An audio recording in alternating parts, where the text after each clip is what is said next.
Culture, nutrition. Ils ne savaient pas que c'était impossible, alors ils l'ont fait. Bonjour à toutes et à tous et bienvenue dans ce nouvel épisode du podcast Culture Nutrition. Elle entreprend dans la bio depuis l'âge de 20 ans, elle a créé la marque Casidomi, racheté bébé au naturel, elle a récemment fondé Pulse Protéines et elle a publié un livre dédié à l'alimentation saine. Elle est basée à Bruxelles avec un B comme bio qui est au cœur de son parcours. Emna Evrard est mon invitée. Bonjour Emna et bienvenue. Bonjour, merci beaucoup. Écoute, Emna, je suis ravie de t'accueillir dans le podcast pour qu'on puisse parler de ton entreprise, des différentes marques que tu commercialises, à la fois des marques pour le compte d'autres entreprises, mais aussi tes propres marques, et puis de voir comment s'articule toute ton aventure entrepreneuriale avec ta vie personnelle et ta vision de l'alimentation. Donc, on va essayer de balayer tous ces sujets-là dans les 3 quarts d'heure qui sont devant nous. Écoute, Euh, génial. Par où tu veux commencer? Ouais, par où on commence? Bah écoute, pour commencer, peut-être tu as une trentaine d'années et tu as déjà une aventure entrepreneuriale très riche derrière toi. Donc pour commencer, j'aimerais savoir quelles ont été les influences majeures de ton enfance, avant 20 ans, sur ta vision de la santé et de l'alimentation. Eh bien, écoute, moi, j'ai la chance d'avoir un père qui est médecin spécialisé en prévention et en nutrition. Et donc, depuis toute petite, en fait, je baigne dans ce milieu de la nutrition. Chez moi, il y avait pas de bonbons, il n'y avait pas de Nutella, il n'y avait pas de boissons sucrées. On avait droit à des fruits secs comme 4 heures et je prenais des cuillères d'huile de poisson au petit déjeuner parce qu'à l'époque, il n'y avait pas encore les gélules comme maintenant. Donc, il était assez avant-gardiste en termes de nutrition. Et donc, ouais, j'ai toujours vraiment baigné là-dedans. Et à 12 ans, j'ai un jour dit à mon père, écoute, papa, tout le monde n'a pas la chance que moi j'ai d'avoir un père qui explique ce qui est bon, ce qui est pas bon. Et moi, j'ai envie d'aider tout le monde à avoir cette même chance et donc à ne pas devoir regarder les compositions, les étiquettes, etc. Et donc, c'est un peu là qu'a démarré, en fait, quand j'étais très jeune, du coup, la petite idée de construire Casidomi, qui est devenue plus tard un site e-commerce de produits tous sélectionnés sur base de leur composition.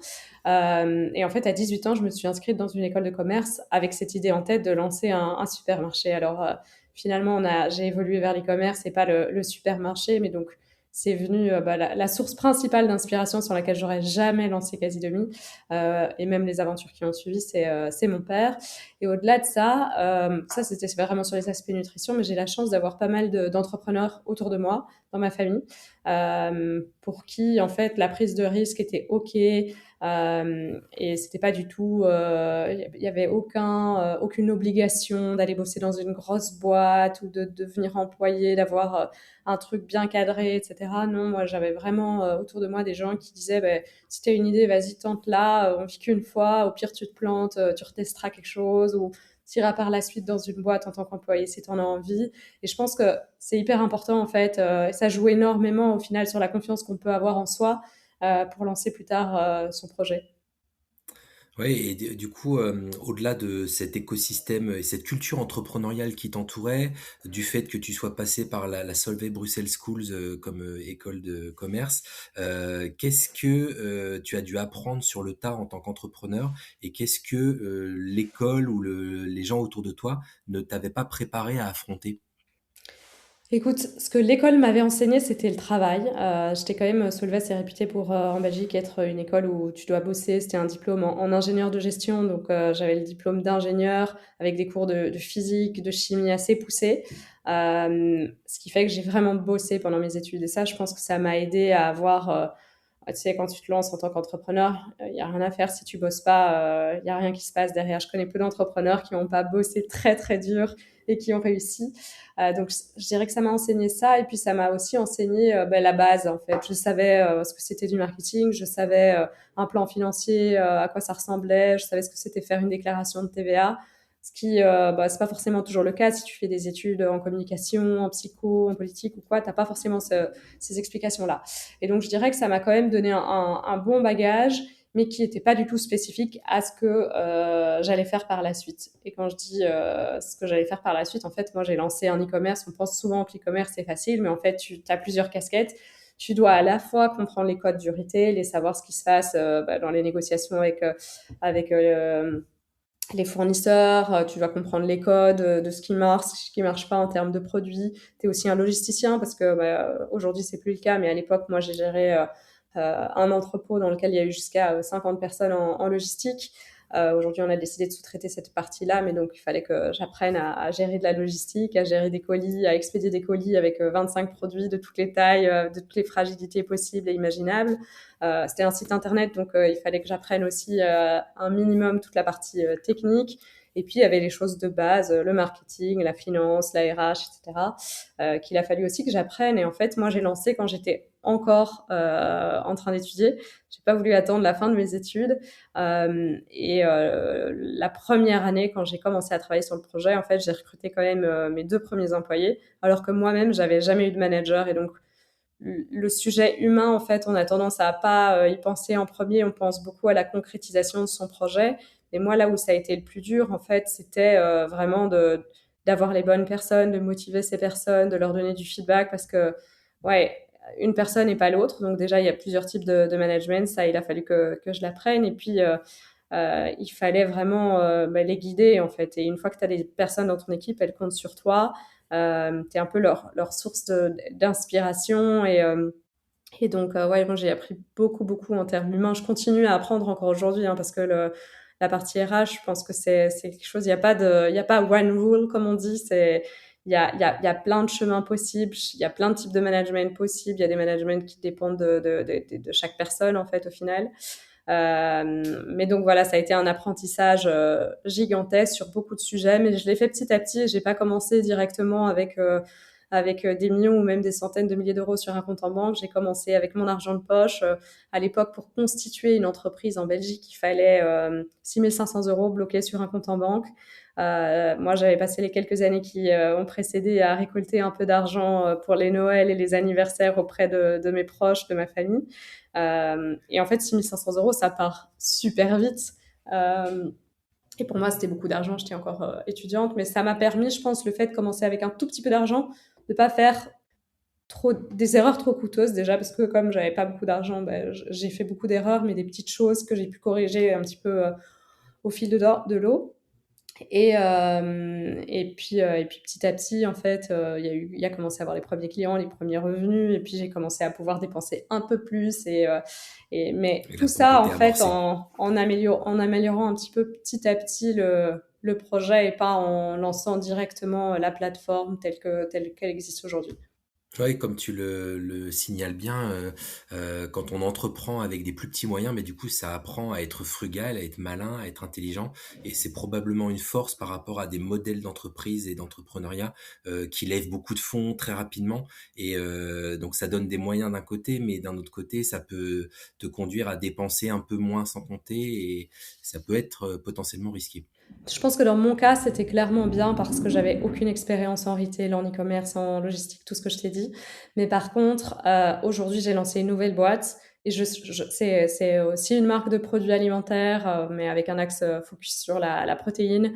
Mais il y a aussi un e-commerce, il y a du retail, il y a de la tech, etc. Mais tout ça, je connais. Et donc, tu vois, là, j'ai commencé, on a levé récemment 1 million d'euros Ouais, c'est ça. pour vraiment accélérer rapidement, mais parce que T'as je sais ce qui l'expérience, t'as la fonctionne, tu vois. maturité, voilà, Donc ça c'est un dépend autre vachement modèle. du stade auquel Tout à fait. l'entrepreneur se trouve ou Mmh. au stade de maturité de l'idée. Tout à fait. Alors si on reprend un peu l'histoire, donc c'est en 2016, donc ça, vous allez fêter les 10 ans de Casidomi Ouais, cette ouais, année, ouais, que tu ouais. crées Casidomi autour de cette mission très claire de rendre l'alimentation saine plus accessible. Alors tout d'abord, pour comprendre ce que fait Casidomi et d'où cela vient, c'est quoi l'origine du nom, qui est un très joli nom Alors en euh, fait, ça vient du latin, quasi demi, ça veut dire comme à la maison, comme chez soi, et bon, c'est un petit peu lié à ce que je mentionnais au début. J'avais envie de faire en sorte que les gens se sentent comme chez eux, qu'ils puissent faire confiance dans les produits dans lesquels qu'ils verraient sur le site, et donc j'avais envie d'un truc international aussi, tu vois. J'avais pas envie d'appeler ça comme chez soi justement parce que du coup, je me restreignais à la France et à la partie francophone de la Belgique. Donc, j'avais envie de casser, d'assez vite aller au-delà des frontières. Et donc, ouais, voilà, Casilomi, ça vient de là. On a un petit peu modernisé l'orthographe avec un K Oui, et un Z pour faire quelque chose d'un peu plus ouais, moderne. tout à Et fait. voilà d'où ça vient. Et est-ce que tu peux nous en dire un peu plus, qu'on comprenne un peu le modèle qui est derrière? Donc c'est une Ouais. marketplace, c'est-à-dire que tu revends des produits alimentaires de tout un tas de marques. C'est une espèce de magasin bio en ligne, si je le simplifiais? Alors, c'est pas une marketplace. Une marketplace, Ah OK. c'est une plateforme, sur laquelle des revendeurs peuvent se connecter et eux-mêmes gèrent la livraison. Nous, on a tous les produits qui sont proposés sur Casidomi sont, dans notre entrepôt. Ah OK, tu Donc, les achètes et tu les on stockes les et ensuite tu les achète, revends. Donc c'est on les vraiment un stocke. magasin, ouais. Voilà, exactement. Donc c'est un magasin en ligne de produits qui sont sains, pas forcément bio. Dans plus de OK. 90% des cas, ils le sont, mais il y a certains produits, comme des compléments alimentaires, par exemple, qu'on ne trouve pas forcément, en bio. Mais clairement, le bio est un gros, gros plus parce qu'il protège déjà de toute une série d'additifs, donc la plupart des produits le sont. Il y a à la fois des produits de marques tierces, qu'on connaît et qu'on retrouve dans beaucoup de boutiques bio, mais il y a aussi la marque Casidomi qui a été créée en 2018 maintenant. Et là, ce sont tous des produits qu'on a développés nous. On ne produit pas ces produits, on travaille avec des producteurs, mais on Donc a on pourrait appeler développé ça les une recettes. MDD, comme on dit dans Tout l'alimentaire? à fait, ouais, Mmh. exactement, c'est une MDD. Et alors, cette MDD a la spécificité de ne pas être disponible juste sur Casidomi, mais elle est aussi disponible dans pas mal de supermarchés, surtout en Belgique actuellement, mais on essaie de rentrer aussi en France. Des Et donc, on peut supermarchés, retrouver conventionnels, pas spécialement bio? supermarchés conventionnels et OK. bio, les deux. Les 2, d'accord. Alors en Belgique, c'est un peu différent, c'est moins segmenté qu'en France. Donc en France, si tu es dans la bio, tu pas dans le Oui, conventionnel et inversement.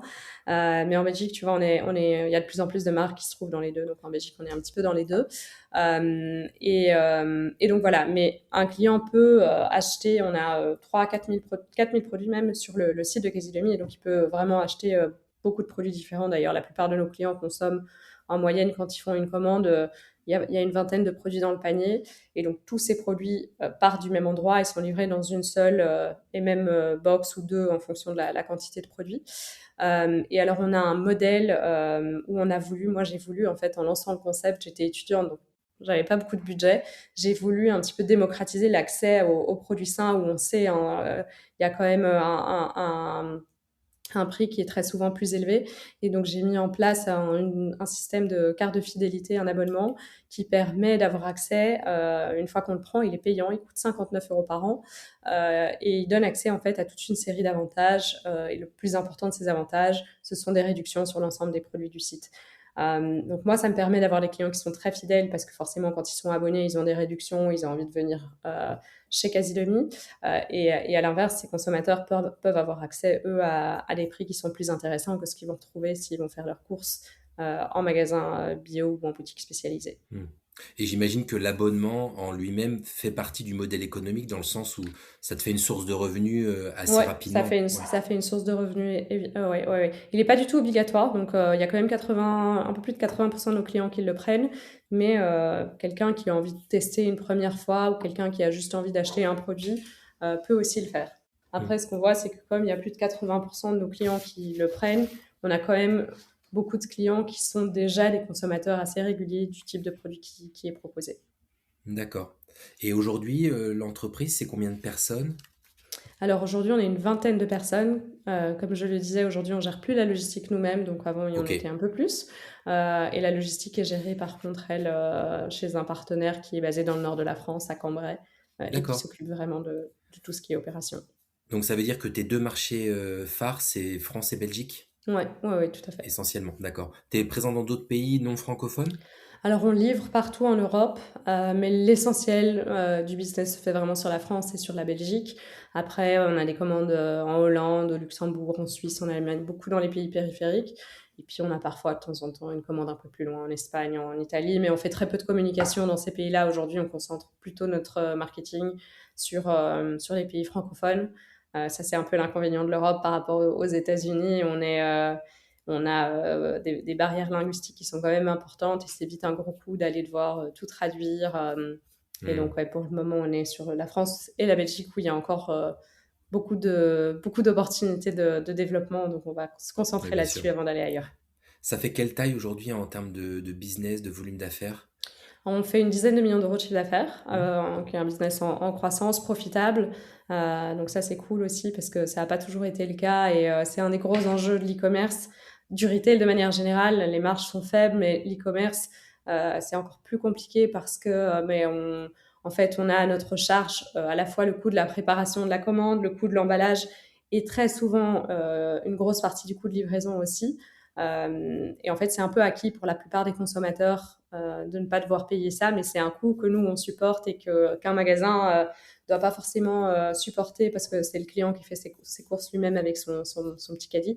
Donc c'est pas forcément facile d'aller faire des commandes qui sont profitables. Il faut vraiment tout optimiser. On dit souvent qu'on est des centimiers parce que chaque centime, en fait, compte. Si on peut gagner 1 centime sur le matériau d'emballage, un autre sur le transport et encore un autre sur le temps de préparation d'une commande, on va le faire parce qu'au final, les marges sont tellement faibles que bah oui, tu peux vite perdre de l'argent sur chaque commande expédiée. Donc, Et il y a puis, vraiment un gros enjeu.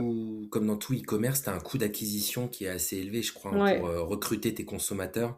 ouais, Ça coûte de l'argent de faire de la publicité, de les exact. cibler, de les retargeter. Donc, Ouais, tu as tout intérêt, en effet, de les fidéliser avec ton système ouais, d'abonnement derrière. tout à fait. Alors, Casidomi ne se contente pas de vendre des produits puisque vous faites aussi beaucoup de pédagogie. Et quel rôle joue l'éducation nutritionnelle dans votre modèle? Mais écoute, de nouveau, c'est lié un petit peu à ce dont je rêvais petite, c'était vraiment d'aider tout le monde, tu vois? Moi, alors ça peut paraître un peu bisounours de dire ça, mais j'étais pas une entre à 12 ans, je parlais pas d'un jour lancer ma boîte, parce que j'avais envie de devenir riche, tu vois? Je parlais de lancer ma boîte en me disant: «J'ai vraiment envie d'aider les gens». Je vois que il y en a plein qui consomment, n'importe quoi et donc j'avais envie de contribuer à tout ça et en fait, j'ai gardé la même vision, la même mission, même si aujourd'hui il faut que je gagne ma vie aussi, évidemment. C'est pas ce que je dis. Mais, j'avais envie, pas juste de faire de Quasi 2000 une plateforme transactionnelle. Je voulais accompagner tout ça d'aide, d'explications, d'activités éducatives, etc. Et donc c'est pour ça que depuis le début, en fait, on communique, que ce soit à travers notre blog, nos réseaux sociaux. On a écrit un livre, tu vois, là, cette année, on fait pas d'argent là-dessus, c'est purement pour aider, en fait, le consommateur, être guidé, parce que c'est bien de proposer, tu vois, des produits sains, mais si tu sais pas comment les utiliser, pourquoi, à quel moment, dans quelle quantité, en fait, ça sert à rien, tu touches que le public qui connaît déjà. Donc, euh, donc, si tu as envie de toucher un public qui se dit, mais en fait, moi, j'ai envie de consommer plus sainement, je viens d'avoir des enfants, tu vois, les mamans, par exemple, elles font encore plus attention une fois qu'elles ont leur premier bébé qui arrive. Enfin, quand je dis les mamans, c'est les parents de manière générale. Euh, et tu vois, en fait, on voit que si tu accompagnes, tu fais un bon onboarding de ces consommateurs-là, après, ils savent quoi acheter et ils restent, tu vois. Là où, en fait, si t'as pas d'accompagnement, ouais, une personne va peut-être prendre son abonnement, passer sa première commande, mais tu la verras plus parce qu'elle est un peu perdue, tu vois. Donc c'est pour ça qu'on fait beaucoup, beaucoup d'éducation. Et moi, je suis convaincue que la santé ne passe pas que par la consommation de produits alimentaires. Ça passe aussi par bien dormir, le sport, bouger, prendre soin de soi, ce qu'on respire. Enfin, ça passe par toute une série d'autres choses Bien sur sûr. lesquelles il faut aussi communiquer, tu vois. Et je peux pas vendre du sommeil sur Casidomi, tu vois. Mais par contre, je peux dire aux gens, ça sert à rien de manger sainement si vous dormez 3 heures par jour, vous n'allez pas être bien dans vos baskets et à un moment vous allez vouloir manger du sucre et vous mangerez plus sainement et vous allez peut-être avoir tel ou tel problème, tu vois. Pareil, si tu bouges pas, il faut bouger, tu vois, sinon à un moment tu perds tout ton muscle et quand tu commences à vieillir, tu sais plus rien faire. Donc voilà un petit peu le pourquoi de toute cette partie éducation qui est Mm. 100% gratuite. On n'a jamais voulu la commercialiser. Le livre, on le vend parce qu'il y a une maison d'édition derrière et on est obligé Il faut payer les frais de il faut publication, payer quoi. Mm. exactement. Mais sinon, pour le reste, tout est accessible à tout le monde en ligne sans souci. C'est même pas conditionné au fait d'être abonné? Non, non, non, Non. vraiment pas. D'accord. Bon, après, j'imagine que vous le faites aussi dans une logique SEO et référencement parce que ça Ouais, permet d'être ça permet, ouais, ouais. positionné sur tout un tas de Mhm. thématiques, bien sûr, Ouais, ouais. bien sûr. Ouais, ouais. C'est vertueux. Alors dans l'histoire, si je continue de retracer l'histoire, tu as par ailleurs racheté, un acteur historique du e-commerce qui s'appelle Bébé au naturel, en 2022, qui a rajouté une corde à ton arc, dans la bio, donc et qui a complété, bah, à l'évidence, ta démarche autour de la consommation responsable. Est-ce que tu peux nous en dire un peu plus et nous expliquer, de façon plus générale, quelle est ta vision de l'impact des entreprises dans la transition écologique? Ouais. Écoute, c'est parti, bon moi aujourd'hui j'ai 33 ans, et je suis devenue maman, récemment et forcément c'est pour ça que je mentionnais les mamans en fait quand tu deviens maman, bah, tu commences à t'intéresser à un autre type de produit que tu regardais pas jusque-là. Je regardais pas les couches et ce qu'il y avait dans les couches et cetera jusqu'à ce que j'ai besoin de m'y intéresser et donc en fait, j'ai commencé à me dire un petit peu quels sont les produits en tant que femme enceinte que je vais devoir utiliser, quels sont les produits que je vais devoir utiliser aussi pour mon enfant. Et c'est vrai que j'ai un peu fait ce constat que, comme dans l'alimentaire, tu peux vite te retrouver avec des produits toxiques que tu mets sur ta peau, que tu mets sur les fesses de ton enfant, etc. Et donc c'est là que je me suis dit, il y a aussi quelque chose à faire là-dedans pour aider les gens en fait à mieux consommer, à mieux acheter pour leurs enfants, pour leurs bébés. Et donc, on a croisé le chemin de Christophe, qui est le gérant encore aujourd'hui de Bébé au Naturel, qui avait lancé Bébé au Naturel il y a une quinzaine d'années avec sa femme, et qui, tu sais, il y a quand même eu une grosse crise e-commerce, bio, etc. après le Covid, s'est retrouvé à gérer un business, mais avec quand même des difficultés. Et Bébé au Naturel avait été une boîte avec une super croissance, profitable, etc. pendant des années. Mais les dernières années avaient été plus difficiles. Et donc, lui est venu nous voir en nous disant, ouais, voilà, vous avez déjà un site e-commerce avec des valeurs qui sont similaires. Et c'est vrai, ça a matché direct, tu vois, on était vraiment alignés. Est-ce qu'on ne joindrait pas nos forces pour survivre, en fait, dans un monde où on ne sait pas de quoi sera fait demain? Est-ce que le bio va continuer à décliner? Est-ce que les gens, avec la crise du pouvoir d'achat, vont continuer à être OK de mettre quand même un budget légèrement supérieur, ou est-ce qu'en fait, il n'y a plus que l'argent qui va compter? Tu vois, il y avait quand même beaucoup de questions liées à tout ça. Et, euh, et à un moment, avec mon mari, Alain, qui est la personne avec qui j'ai créé Casinomie aussi, on s'est dit, bon, allez, let's do it. On va joindre nos forces, créer plein de synergies. Et donc, on a décidé de racheter Bébé Naturel et de vraiment créer toute une série de synergies. Tu vois, ça paraît tout bête, mais quand tu joins les volumes Bébé au naturel plus quasi demi, tu as plus de pouvoir de négociation auprès de tes transporteurs et du coup, tu as les frais de transport qui sont moins élevés. Pareil pour toute ta logistique. Il y a peut-être aussi des synergies, tu vois, en termes de clients. Aujourd'hui, on vend la marque Bébé au naturel. Je pense que c'est la 5e marque la plus vendue sur quasi demi, tu vois. Et donc, on a créé vraiment toute une série de synergies. Ça n'a pas forcément été facile parce que tu vois, quand tu reprends une boîte que toi, tu n'as pas lancée, avec des nouvelles équipes, une vision qui est commune, mais parfois aussi, tu vois, quelques endroits où les valeurs peuvent être un tout petit peu différentes, ou plutôt la culture, je dirais, peut-être un petit peu différente. Nous, on était basés à Bruxelles et à Paris, eux étaient basés en Bretagne, et donc il a fallu vraiment travailler sur tout ça et s'assurer qu'on construise quelque chose de fort et un projet commun. Et aujourd'hui, je pense que c'est un chouette succès. On a encore plein de choses à faire et on doit clairement continuer à innover, à s'adapter au marché qui est en mouvement constant. Mais c'est clair qu'il y a une grosse question de consolidation qu'on voit un peu partout, hein, sur le marché en France, en Belgique, ailleurs, où il y a pas mal de petits acteurs qui joignent leurs forces pour être plus forts, au vu du contexte de marché qui n'est pas forcément toujours évident. Et alors, à ta question de la transition écologique, je pense que nous, on doit aider le consommateur à faire tout ça, tu vois, et ça passe par l'éducation, comme je l'ai mentionné au préalable, ça passe par faire de ces petites boîtes, parce qu'on est des petites boîtes, tu vois, en comparaison des gros acteurs du retail, ou des gros acteurs FMCG comme Pampers, etc., pour pas citer de nom. Tu vois, on reste tout petit, tu vois, et c'est clair qu'en unissant nos forces, tu as accès à plus de visibilité. Donc, il faut qu'on continue à à s'associer, je pense, à s'entraider entre acteurs qui pensent à demain et pas juste au profit qui sera fait aujourd'hui, tu vois. Et donc, je pense que en faisant ça, on peut clairement changer ce qui se passera demain, ou du moins ralentir malheureusement, tu vois, le réchauffement climatique, etc.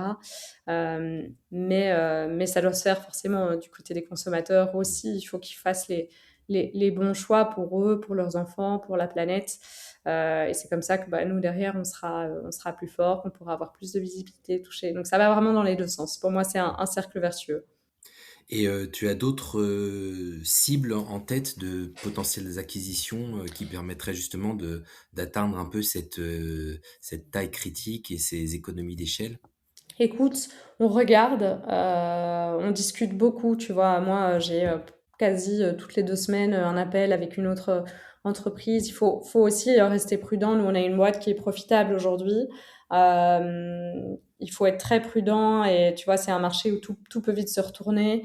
Et donc, il faut faire les bons choix parce que si tu t'associes à quelqu'un, tu vois, qui derrière financièrement est dans une situation compliquée, ça peut tirer tout ton business vers le bas. Et tu vois, dans un contexte de marché où tout n'est pas toujours évident pour tout le monde, il faut quand même rester très prudent. Ce qu'on a beaucoup fait pour le moment, c'est réfléchir aussi à des nouvelles idées business qui nous permettent de grandir, tu vois. Et donc là, c'est dans ce contexte-là qu'on a lancé On va l'année en parler, passée ouais. La Pulse création d'une marque. Protein.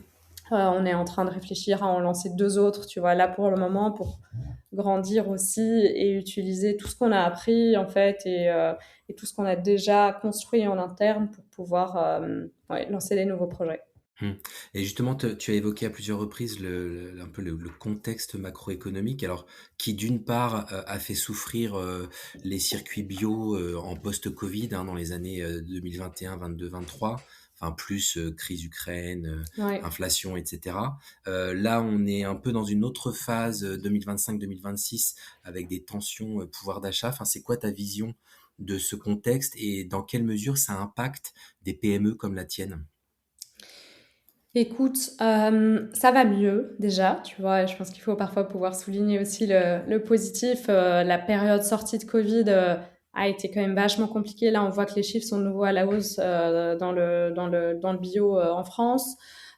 Et donc on voit tout doucement qu'il y a, je pense, à la fois, une reprise, enfin, tu vois, une reprise de l'engouement, je dirais, pour les produits sains, bio, et cetera, se refaire ressentir. Je pense que le consommateur et ok d'accepter de redépenser, tu vois, un peu plus sur ces sujets-là.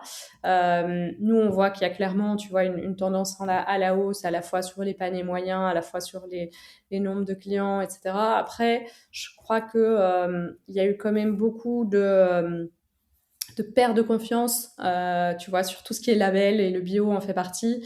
Et donc, il y a une vraie nécessité aujourd'hui d'être super transparent avec le consommateur, qu'il n'ait pas le sentiment, tu vois, de pouvoir se faire avoir ou de se faire avoir. Donc, c'est aussi pour ça que, tu vois, nous, on communique de manière très transparente et pas que sur ce qu'on fait de bien, tu vois. C'est aussi parfois important de dire, ben voilà, en fait, là, on faisait pas suffisamment bien. Et j'ai un très bon exemple de ça. On avait lancé des purées d'oléagineux dans lesquelles on avait de l'huile de tournesol initialement, qui n'est pas la meilleure huile pour la santé. On a remplacé cette huile de tournesol par de l'huile de colza qui est bien meilleure en termes de valeur nutritionnelle. Et tu vois, on a dit à nos consommateurs, voilà, au début, on l'a pas fait directement parce qu'en fait, on pouvait pas, on n'arrivait pas à trouver la bonne texture et en même temps, on n'arrivait pas à se procurer de l'huile de colza qui était suffisamment qualitative. Je parle de purée d'oléagineux avec des protéines, hein, parce que dans nos purées d'oléagineux quasi demi, on n'a pas ce besoin, mais pour pouvoir mélanger les oléagineux aux protéines, on avait besoin d'une huile, sinon ça se mélangeait pas bien. Et tu vois, on l'a expliqué en fait à nos clients, on a expliqué ce qui s'était passé, tu vois. Tout comme à côté de ça, on va expliquer aussi ce qu'on fait de bien. On a décidé de pas mettre des scoops en plastique dans les sachets de poudre protéinée. Et au début, il y avait plein de clients qui étaient là, il n'y a pas de scoop en plastique, comment je fais pour savoir ce que je veux mettre et tout. Et en fait, on a lancé des scoops en métal que tu peux réutiliser à l'infini et on a communiqué là-dessus, tu vois. Mais donc, c'est vraiment important, je dirais, de bien communiquer. Et en fait, le consommateur, quand il y a une bonne communication, que ça percute, bah, derrière as plus de chances qu'ils te fassent confiance. Mmh. Donc oui, moi, je suis convaincue que les boîtes qui vont gagner demain, c'est celles qui vont être transparentes, dans lesquelles les clients pourront avoir confiance, qui voudront aller vers un mieux, parce qu'à un moment, et on est déjà à un stade où tu vois, les choses sont compliquées, hein, ça va être dur, voire impossible de faire marche arrière sur toute une série de choses, mais on peut ralentir tout ce qui est en train de se passer. Et donc, je crois qu'il faut continuer à pousser la transmission de l'information pour qu'il y ait un maximum de déclics qui se fassent. Et j'espère que les crises vont se terminer, parce qu'elles ont un impact, tu vois. Il n'y a rien à faire. Quelqu'un qui perd une grosse partie de son pouvoir d'achat, ben, je comprends qu'à un moment, ils doivent se poser la question de qu'est-ce que je paye? Est-ce que c'est mon chauffage, ou est-ce que je prends des produits qui sont bio, tu vois? Et beaucoup vont dire c'est mon chauffage, tu vois, et pas les produits bio, et je prendrais peut-être plutôt les produits basiques qui sont pas bio, tu vois. Mais ouais, ces crises sont quand même, jouent un rôle qui est gigantesque, et donc il faut aussi, je pense, du côté des gouvernements, etc., bien réfléchir à quels sont les impacts que ces crises ont derrière sur les modes de consommation, parce qu'ils ont indirectement, de nouveau, hein, si tu soutiens plus le bio, mais que tu soutiens le traditionnel, ou tu vois l'ultra transformé, etc., ben, c'est cette industrie-là qui va aller mieux. Il y a des acteurs bio qui vont disparaître, tu vois, et des marques qui vont disparaître, etc. Ce qui a été le cas, hein. Il y a eu énormément d'acteurs qui n'existent plus aujourd'hui, tu vois. Donc, il faut vraiment soutenir ça, et se poser en tant que consommateur les questions sur ce qui est le mieux, quoi. Pas juste pour soi, mais de manière générale aussi pour les générations futures. Tu l'as évoqué rapidement tout à l'heure, et c'est intéressant parce qu'on voit aussi le cheminement entrepreneurial qui a commencé par une création d'entreprise, puis une acquisition, puis une création d'une nouvelle marque qui n'est pas la MDD, en l'occurrence Pulse Protéines, cette marque que vous avez créée et qui tend à démocratiser l'accès aux protéines végétales, sans forcément les cantonner dans l'univers de la nutrition sportive où on a l'habitude de les retrouver. Qu'est-ce qui a motivé la création de cette nouvelle marque, et pourquoi avoir choisi cet angle de produit, on va dire, très nutritionnel pour se lancer avec cette innovation? Alors, écoute, je vais pas te mentir, il y a deux raisons. La première, c'est que il y avait un appel entrepreneurial qui se faisait ressentir à la fois du côté d'Alain et de mon côté également, où en fait, tous les deux, on est des entrepreneurs. Quasi-Demi a une boîte qui a 10 ans, Bébé Naturel, et une boîte qui en a 15. Et donc, c'est pas qu'on est dans un train-train quotidien et où on fait tous les jours la même chose, mais si tu veux, ça tourne. Chaque année, il y a des nouveaux projets, etc. Mais c'est des choses qu'on a déjà faites, qu'on remet un peu à l'ordre du jour, etc. Mais c'est pas qu'il y a de la créativité ou de l'innovation gigantesque. Et donc, je dirais qu'on a eu tous les deux à un moment envie de sortir un peu tu vois, de ce qu'on fait, ce qu'on faisait au quotidien, et de recréer quelque chose, mais avec le fantasme de repartir d'une feuille blanche dans le même secteur dans lequel on se trouvait. Pourquoi? Parce que, en fait, quand tu lances ta première boîte dans un secteur que tu connais pas, comme je le disais, tu as tout à apprendre et tu te plantes 50 000 fois, tu fais des choix. Certains, tu peux revenir dessus, d'autres, tu peux pas, parce que voilà, tu as choisi, je sais pas moi, telle technologie pour ton site web, ou tel branding, ou tel axe, tu vois, pour ta marque, et tu peux plus le changer aujourd'hui, ou du moins difficilement. Et donc, on avait envie de lancer une marque sans se planter 50 fois, et tu vois, en se disant, bon, voilà, on sait chez qui il faut aller dans le retail, on sait quelle technologie on doit utiliser pour notre site web, on sait quel produit, quel producteur, etc. Tu vois, et donc, on sait avec quel logisticien on doit travailler. Donc, on avait vraiment envie de faire ça. Et puis, à un moment, on a commencé à voir qu'il se passait un truc dans l'univers des produits protéinés. Alain et moi, on adore le sport, donc on consomme des produits protéinés quand même depuis assez longtemps. Et on consommait une marque de poudre protéinée végétale, parce qu'on essaie vraiment de faire attention à réduire notre consommation de produits animaux, qui a eu un gros scandale, et qui, en fait, s'est avéré contenir quand même des protéines animales. Donc, il y avait des traces de produits laitiers dans les protéines. Donc, il y a eu un gros scandale là-dessus, et on s'est dit, mais c'était la seule marque dans laquelle on faisait confiance, française, avec des compos clean, etc. Et en fait, C'est cette marrant, marque, j'étais consommateur aussi de cette marque, on va ah ben, évidemment pas la citer, mais j'étais voilà, consommateur aussi de cette marque qui faisait des produits qui en plus gustativement était étaient très très bon. aboutis. Ouais, Ouais. ouais, ouais, exact. Et en fait, à ce moment-là, on s'est dit, mais y a rien d'autre, quoi. Et on voyait que ça marchait super bien. C'était une marque à un moment qu'on a même vendue, tu vois, sur Casilomi. Et on s'est dit, on a tous les contacts, on a des contacts avec plein de producteurs. On a lancé 400 produits avec Casilomi. En termes de branding, de marketing, enfin, on a tout ce qu'il faut dans notre équipe. Et donc, pourquoi ne pas tester, quoi. Et donc, c'est à ce moment-là qu'on s'est dit, OK, on teste et puis on voit si ça prend. Et puis, il s'est avéré que ça a pris. On a eu un gros coup de chance, on a lancé au bon moment, il n'y avait plus forcément de gros acteurs concurrentiels sur avec le même positionnement, même type de produit, etc. Et donc on a lancé ça et au bout de 6 mois, ça fonctionnait tellement bien qu'on s'est dit on va faire une boîte, on va le sortir de Casilomi et en faire vraiment une boîte à part et on va lancer ces produits-là, pas juste sur Casilomi, mais dans le retail. Et donc on est rentré dans le retail à pas mal d'endroits et on est un peu aux quatre coins de la France et de la Belgique aujourd'hui avec des gros projets pour cette nouvelle marque, mais qui régénère un peu, tu vois, ces étincelles et ces petits papillons dans le ventre que tu as quand tu lances une marque au début et que tu sens qu'il y a quelque chose qui se passe, tu vois, et qu'il y a de l'engouement, tu fais des gros pourcentages de croissance, tout le monde en parle, tout le monde veut consommer, tester, référencer, etc.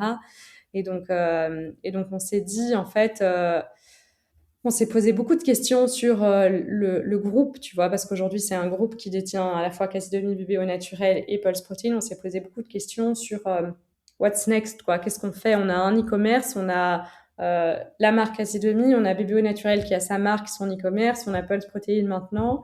Et en fait, on s'est dit, on va commencer à lancer des marques comme ça quand on voit qu'il y a des trucs qui prennent et devenir en fait plutôt un groupe de marques qu'un groupe e-commerce où l'e-commerce reste hyper difficile. Il y a des enjeux volumes qui sont quand même vraiment très importants. Et on va continuer à utiliser Casidomi à la fois comme laboratoire. Tu sais, on découvre un peu ce qui marche pas. On teste d'abord sur Casidomi. C'est une plateforme de vente en plus pour les marques qu'on crée. Donc le but, c'est pas d'arrêter de faire de l'e-commerce, mais tu vois, là, on est déjà en train de réfléchir à de nouvelles marques parce qu'on a vu que grâce aux chiffres et aux data qu'on a sur Casilomi, sur BBO Naturel, etc., on voit qu'il y a des tendances qui se dessinent et que si demain on lance ce produit-là, on sait qu'il peut se vendre. Et alors, beaucoup de gens nous posent la question de pourquoi est-ce que vous n'avez pas lancé les produits Pulse sous la marque Casilomi. En fait, on voulait... bon, déjà, t'as compris, on avait envie de Oui, repartir un peu, tu créer vois, un de truc faire from créer un scratch. nouveau truc from Hmm. scratch. Exactement, mais aussi, on voulait vraiment un truc dans la protéine, tu vois. Et Casidomi est une marque qui est déjà tellement large euh, Tu voulais pas que créer quasi demi-protéines? Non, c'était... non, on voulait vraiment dissocier et faire vraiment une marque séparée. Et Casidomi est aussi un supermarché, tu vois. Donc parfois, aujourd'hui, où on est en train aussi de vendre certaines de nos marques dans le retail, ben, on n'a pas envie forcément d'associer, tu vois, Casidomi qui est un supermarché. Alors, tu vois, si tu vas vendre à, je sais pas moi, Monoprix, derrière, Casidomi est minuscule. La partie supermarché, c'est minuscule par rapport à la taille de Monoprix. Mais ça n'empêche que c'est pas toujours cohérent en termes de discours de dire on vous vend notre marque, mais on a aussi, tu vois, notre propre supermarché. Et en plus de ça, pour Pulse, c'est super facile parce qu'en général, tu as un acheteur qui s'occupe des produits protéinés. Et donc, tu discutes avec une personne. Casidomi, on a toutes les catégories possibles et imaginables, tu Oui, vois. Et donc, en fait, si tu dis j'ai des produits Casidomi à Monoprix, ils vont te dire bah, de quelle catégorie, tu vois. Et toi, tu as des boissons, l'épicerie sucrée, salée, enfin, ça part dans tous les sens, tu vois. Et donc, on a vraiment réalisé que de nouveau, on t'apprend avec en travaillant avec le retail, quels sont les codes, etc. On a vraiment réalisé la force d'avoir une marque claire, tu vois. Et c'est pas pour rien qu'il y a beaucoup, beaucoup de marques dans le retail qui, tu vois, sont très ciblées avec un positionnement qui est très clair et une plus-value vraiment bien, bien définie. hmm. Tu peux nous en dire un peu plus sur les deux marques qui vont sortir? Ça sort bientôt ou... Écoute, je peux t'en dire un peu plus, oui. Il y en a une qui va sortir vraiment incessamment sous peu, l'autre, ça dépendra un petit peu du temps qu'on arrive à libérer Alain et moi, parce qu'on commence à en gérer quelques-unes des boîtes. Mais il y en a une où on voudrait lancer, enfin, on est en train de plancher sur un projet de produits végétaux. Bah, de nouveau, hein, tu vois, c'est vraiment très, très lié à à ce qu'on a envie d'avoir comme impact aussi, tu vois, et à aider les gens à réduire leur consommation de produits animaux. Et donc là, ce serait une gamme d'alternatives végétales à la viande. Et l'autre projet, ce serait un projet plutôt dans la santé, dans les compléments alimentaires. Et donc là, en fait, on se rend compte qu'il y a beaucoup de personnes qui ont des difficultés à prendre 20 gélules le matin. Et on veut leur simplifier la vie à ces personnes-là et leur permettre de prendre ce qu'elles devraient prendre si elles ont des carences, etc. Et donc, on travaille sur une formulation d'un complément alimentaire sur base de profils assez, tu vois, spécifiques. Donc, si tu es la femme enceinte, tu as besoin de certaines choses plus spécifiques. Si tu es une personne ménopausée, d'autres choses. Si tu es un ado, tu vois, en pleine croissance, tu as besoin d'encore autre chose, mais avec des formules bien définies et pas 10 gélules ou 20 à devoir prendre chaque jour. Donc, Sur la tendance qu'on appelle le all-in-one, peut-être? exact, ouais, Ouais, tout à très bien. fait. Parce qu'on a pas mal écrit sur le sujet. C'est une tendance qu'on suit de très près et qui est tout à fait pertinente. Donc, tu vois, on s'amuse Non, c'est et bien. on est vraiment un peu sur tous les fronts, mais Et c'est il y a bien de plein de choses balayer à tout le faire. scope aussi de l'alimentaire jusqu'à la nutrition diététique et les compléments alimentaires. Parce que comme Ouais. ça, vous êtes vraiment sur la totalité de ce que chez nous, on appelle le continuum de la Mhm. nutrition. Donc c'est très intéressant. J'avais une question, oui, indépendamment de ces tendances que tu évoques, et c'est vrai que par votre posture de distributeur, vous avez un œil un peu plus averti sur les tendances, parce que vous voyez ce qui fonctionne. C'est quoi les autres grandes tendances, si tu devais citer 3 tendances de l'alimentation des prochaines années, c'est quoi les piliers là qui vont compter demain? Ouais, il y a le fonctionnel qui prend quand même vraiment beaucoup d'ampleur et on voit avec des lancements de produits dans tous les sens, que ce soit, tu vois, les sodas fonctionnels. Et donc, quand je dis fonctionnel, c'est vraiment Avec des une trucs, promesse santé. voilà, avec une promesse santé. Donc, tu vois, les sodas avec les probiotiques. Nous, on vient de lancer des sodas protéinés, tu vois, les sodas électrolytes, etc. Il y a tout ce qui est adaptogène aussi, tu vois, qu'on voit avec des cafés Les cafés adaptogènes, notamment, oui. etc. Notamment, ouais, oui. Donc ça, c'est vraiment une grosse tendance qui est déjà là quand même depuis un certain temps aux États-Unis et qui se développe de plus en plus. Euh, pour le reste, je pense qu'il y a tout ce qui est easy, tu vois, consommation rapide, facile. Il y avait eu un moment, c'est passé, mais c'est pas resté très longtemps, la consommation, tu vois, de bars repas et de shake repas, etc. Je pense que c'était peut-être pas la bonne approche, mais je sens que les gens sont de plus en plus occupés, pressés, ont pas forcément le temps, etc. Et donc, je crois que tu vois la restauration, enfin la consommation de produits rapides avec tous les bénéfices, par contre nutritionnels dont on a besoin, je crois que ça va remonter en France. Tu vois, c'est déjà plus présent. Bon, c'est toujours le cas aux États-Unis, mais c'est déjà beaucoup plus présent en Allemagne et au UK. Ça, et donc je crois aussi que ça va revenir ici. Donc ça, je dirais que c'est quand même deux bonnes tendances. Et puis sur le reste, il y a tout ce qui est collagène, qui est aussi, je pense que ouais, tous les produits un peu orientés sport, muscle, etc., ça continue à apporter. On voit des produits enrichis au collagène un peu partout. Il y a la créatine aussi, tu vois, où je pense que ça va aussi être de plus en plus présent et commenté dans l'industrie de la food. Et puis pour le reste, il y a des tendances où je me pose un peu la question, tu vois, est-ce que le sans gluten, bon, à part ceux qui sont cœliaques ou qui ont des intolérances, ça, tu vois, ça reste, ils doivent les consommer. Mais il y a eu des grosses tendances comme le sans gluten qui étaient là et qui étaient un peu des nice to have et tout. J'ai l'impression que de ce qu'on voit, c'est vraiment en grosse diminution et c'est plus un claim d'achat pour les personnes qui ont pas une intolérance. C'est pas Euh, mainstream en tout cas. non, le keto a pas percé non plus, tu vois. Donc tous ces produits-là, nous on voit, on avait à un moment beaucoup de marques keto avec vraiment un positionnement keto. Aujourd'hui, on a dû retirer juste parce que ça fonctionnait pas énormément de produits. Et puis tu as l'IGBA qui continue à être assez stable, tu vois, et qui est une tendance de fond qui reste là et qui continue quand même à pas trop mal fonctionner. Il y a eu des influenceurs style Glucose Goddess, etc., qui ont aussi, tu vois, bien contribué à tout ça, mais ça reste là, tu vois. C'est pas, je vois pas de baisse là-dessus, donc est-ce que ça va continuer à se stabiliser? Je pense pas qu'il y aura il y aura un gros pic de nouveau sur la consommation IGBA, mais je pense que c'est plus qu'une tendance pour moi, tu vois. C'est bien de consommer des produits à IGBA, et donc je pense Oui, que c'est voilà, plutôt sensé. ouais. Très bien. J'avais une question parce que tu es à la fois entrepreneur, tu entreprends en couple, tu es maman. Comment tu concilies croissance, impact et cohérence personnelle et familiale?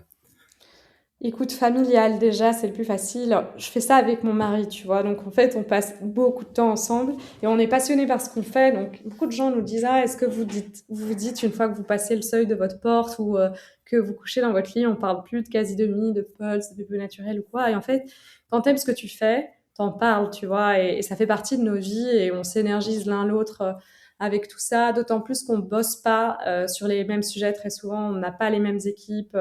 Et donc, en fait, à la fin de la journée, moi, j'ai envie qu'Alain m'explique ce qu'il a fait et inversement. Et donc, ça, c'est vraiment, ça, j'ai l'impression que ça nous renforce et ça nous donne plein de sujets de discussion. À côté de ça, on a des passions qui sont très liées à ce qu'on fait. On adore le sport tous les deux. On court des marathons. Là, maintenant, on s'est lancé dans les Irox, etc. Mais tu vois, c'est des passions communes où on passe du temps ensemble et c'est très lié à ce qu'on fait. Tu vois, le sport, c'est lié à Apple, c'est lié à Casidomi parce que la bonne nutrition et le sport, c'est indispensable. Ça va de pair. Euh, Là où c'est plus un challenge, c'est avoir un enfant. Parce que quand tu as un enfant, euh, il n'y a rien à faire, tu dois déconnecter, tu dois être là et tu as moins de temps, tu vois. Le sport, ça peut vite, tu vois, aller faire ton run, ça prend 1 heure.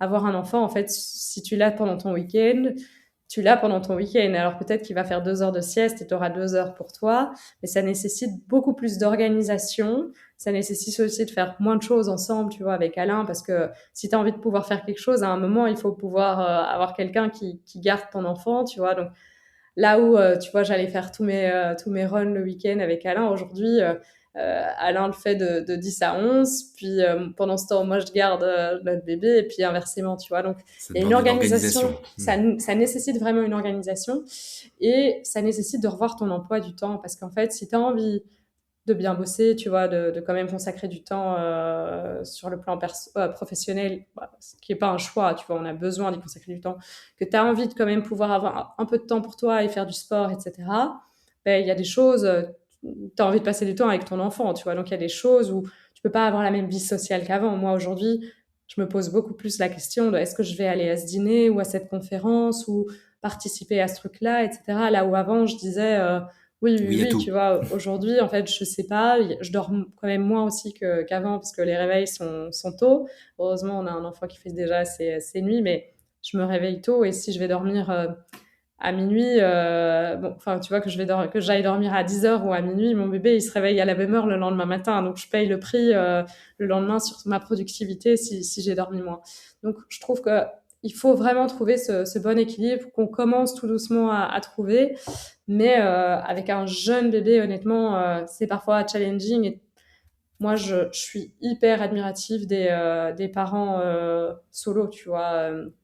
Où moi, le fait qu'on ait trouvé un bon équilibre à deux et qu'on accepte tous les deux de se laisser un peu de temps, euh, c'est une aide énorme, tu vois. Mais si moi, je devais m'occuper seule de mon enfant, de ma boîte, je pourrais pas faire de sport et j'aurais juste plus de temps pour moi, alors que c'est quand même des choses qui sont importantes aussi, quoi. Donc, il faut trouver chacun son équilibre et si tu as de l'aide, c'est clair que c'est un énorme plus.